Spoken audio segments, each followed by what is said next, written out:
right, before we look at the time, those are occluded sights, meaning they're covered up. So I got 7 shots with a reload. We got first shot in 126, follow up 0.19, 0.17, 0.16, 0.18, 0.15. Reload took a little bit longer. You heard my frustration and my grunting and groaning there. The reload was 2.91. So for a total time of 5:02. So quick little review there. If anybody is curious, doesn't matter. I hope you believe me. Anyways, so what we're doing here is occluded sights. All my drills need to be done with various forms of contingencies, right? All your drills should be run with known and unknown reloads, right? Practice the known, I know it's coming, I can work through it, and then go with the unknown. Download your magazines and do drills that you can't count or game the system, okay? And then start doing things like malfunctions, putting dummy rounds in there so you get clicks and not a bang. Let those sneak up on you to truly test. Something that I see happen a lot, especially with red dots, is that people will draw, they'll come out, and then they'll start dipping the gun, searching for that red dot. Where's it at? And then they want to pause, and then they find it. If you can't find the dot, you have to assume it's broken. It doesn't work. The battery died. The electronics failed at the most inopportune moment. And then you need to transition then to your irons or just using that window and putting it where we need to, if it's within the realm of your ability, which means you have to practice it. So to practice that, you know, me and another shooter can line up. He can turn on or off my optic, put it in my holster for me, and we can do this safely so then I'm not gaming it.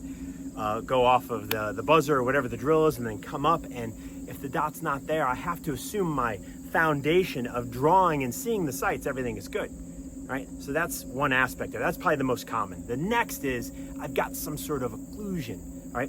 My optic is covered either in the front or the back, and everybody practices the front. But I'm telling you how my gun sits in a holster, especially if it's a duty holster for you law enforcement officers, is that front side is typically protected. Your likelihood of having an occluded sight from the front, it's there, but I don't think it's as common. Because in training environments, I've had more people come out and get frustrated because there's water droplets or snowflakes that are just now melting on their optic because it's exposed to the elements, right? Or there's a bunch of dust. They're like, hold on, before we do this drill, I want to clean it off. Boy, that's a training opportunity. And the only way you get good is if you deal with that sort of stuff. So what I would ask you to do is to start practicing this stuff. I'm at 30 feet and I just ran 6 rounds with a reload for the 7th round and did it in, what I say, 5:02. And I did that with essentially no sights. So what is it?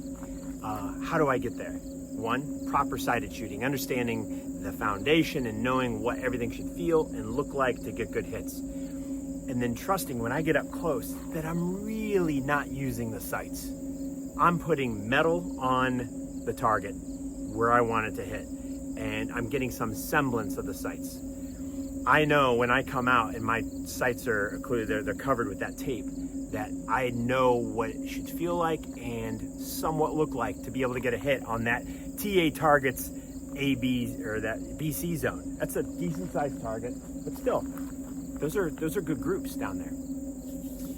That's what you need to do. So don't just get caught up in I'm going to draw and shoot with my sights all the time. Throw in occlusion, throw in a dummy round, throw in those things so that you can work contingencies in. Because I think, including myself, we've done a disservice to people when they draw out and we allow them to dip up and down because they can't find the sights. And then the learning point starts off with, well, here, this is how you find the dot faster. When it probably should be, why didn't you transition to the backup method if the target allows you to engage it at that distance? So my TA steel here, plenty big enough at 30 feet. I shouldn't have a problem hitting it from this distance. May not be as accurate, but it's still possible. So you have to work these things into your drills. Otherwise, you're doing yourself a disservice. And you instructors out there, stop allowing your people to sit there and dip and go, oh, where's the dot? No, get on and be like, go to the contingency.